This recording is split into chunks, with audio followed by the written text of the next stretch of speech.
Hi guys, I'm Lee, I'm the co-founder of Brew York and production director. I'm Jack, I'm in charge of the brewery down at Walmgate and by extension in charge of the Brewmaster Series. And that's what we're here to talk to you about today. Woo.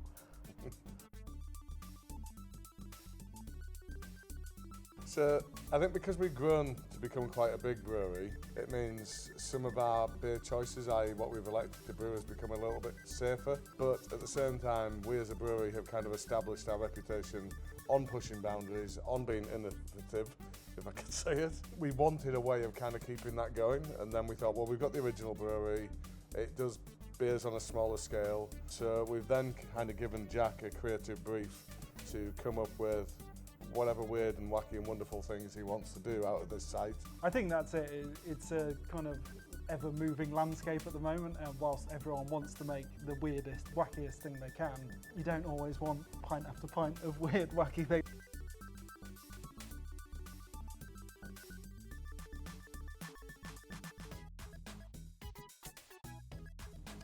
We didn't.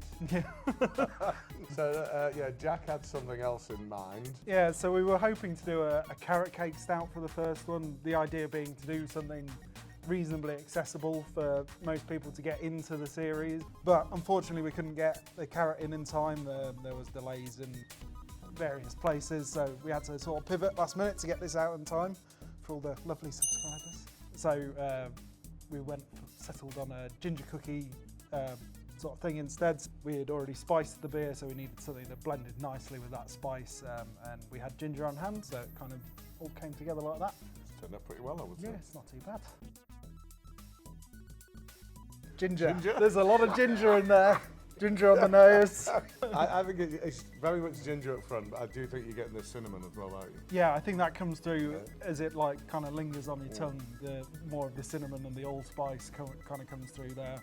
But yeah, it's very much a big smack of ginger up front. So we were wanting to kind of push towards the pastry end of things, but we didn't want to use lactose. Yeah, like I say, wanted this one to be accessible, something everyone could have and enjoy. So with that in mind, we made this vegan, but still trying to keep that body in it, so it's a nice sweet stout. And it's sweet, but without being kind of sickly sweet that you get with some of these pastry stouts out there. Yeah, I think the amount of roast malt in there kind of balances that all out quite nicely.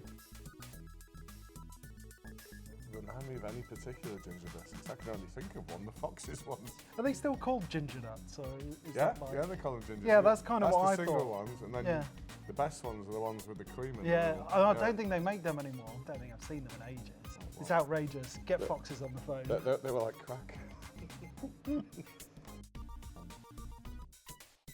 You've just brewed it today. It's in process currently. The next one we're doing is a homebrew recipe that me and a friend of mine came up with about 6 months ago that I've been endlessly putting off. So it's based on a retro sweet. Yeah, based on a retro sweet, very nostalgic. It's not a standard beer colour. It's going to be blue. Yeah, there you are. You can probably work it out from there. Blue raspberry sour. Probably going to be very reminiscent of those like slushy type things as well. That's kind of what I'm going for. I'm hoping we can get it blue enough that it dyes people's tongues. So the first people who are going to be able to get their hands on this is our subscribers. Beyond that, I would try our online store and our physical shop here at Walmgate. There's a small amount in keg as well, so any of our bars will most likely